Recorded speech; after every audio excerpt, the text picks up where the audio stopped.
Baik, kali ini kita akan membahas mengenai perkembangan ilmu Al-Quran. Ilmu Al-Quran sendiri itu apa aja sih? Di sini ada beberapa mengenai perkembangan ilmu Al-Quran sendiri. Nah, fungsi dari Al-Quran sendiri itu di sini ada beberapa. Di antaranya ada sebagai Al-Quran sebagai petunjuk, Al-Quran sebagai penyempurna, dan Al-Quran sebagai sumber pokok ajaran-ajaran Islam.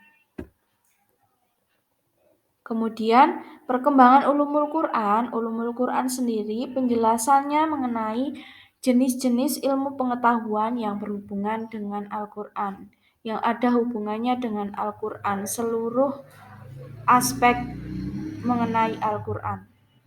Jadi makna ganda pada ulumul Quran itu di sini ada dua, yaitu makna idhofi dan makna alam.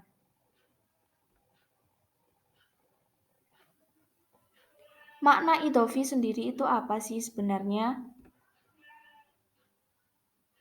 Nah, makna ganda dalam Al-Quran sendiri itu ada dua, yakni tadi makna idhofi dan makna alam. Makna idhofi sendiri bermaksud adalah unsur yang ada dalam Al-Quran yang meliputi ilmu diniyah dan ilmu kauniyah.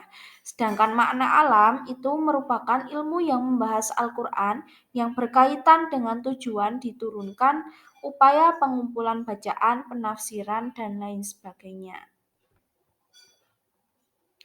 Kemudian yang selanjutnya, perkembangan ulumul Quran atau ilmu Al-Quran sendiri.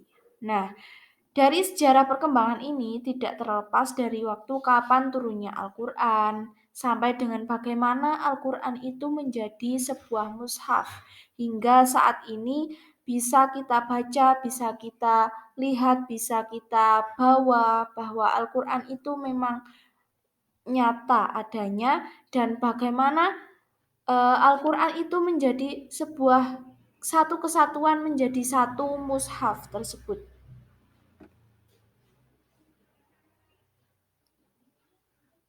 Nah, perkembangan ulumul Quran sendiri itu tidak terlepas dari yang namanya masa Rasulullah dari zaman dahulu. Ya, yaitu pada masa Rasulullah sendiri itu ada beberapa perkembangan yang diantaranya yang pertama Rasulullah Shallallahu Alaihi Wasallam menafsirkan pada sahabat beberapa ayat. Dari beberapa ayat Rasulullah itu menafsirkan kepada para sahabat-sahabatnya.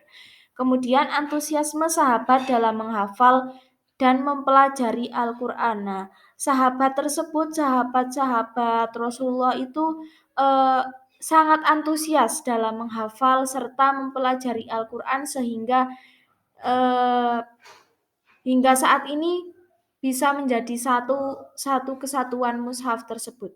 Kemudian yang ketiga, larangan Rasulullah untuk menulis selain Al-Quran sebagai upaya untuk menjaga kemurnian Al-Quran. Nah, Rasulullah sendiri itu melarang kepada para sahabatnya untuk menulis selain Al-Quran sebagai upaya untuk menjaga kemurnian atau keaslian dari Al-Quran tersebut.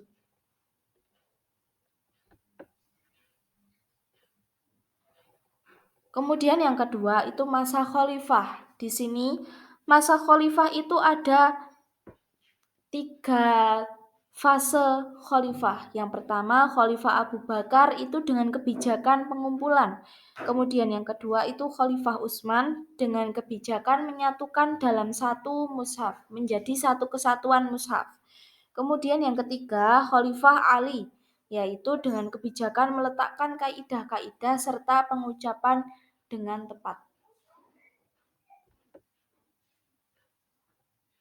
Kemudian yang terakhir adalah masa sahabat dan tabi'in. Nah, pada masa sahabat dan tabi'in ini, peranan sahabat dalam penafsiran Al-Quran dan tokoh-tokohnya. Nah, jadi pada masa ini itu peranan sahabat serta tokoh-tokohnya dalam penafsiran Al-Quran itu sangat berpengaruh.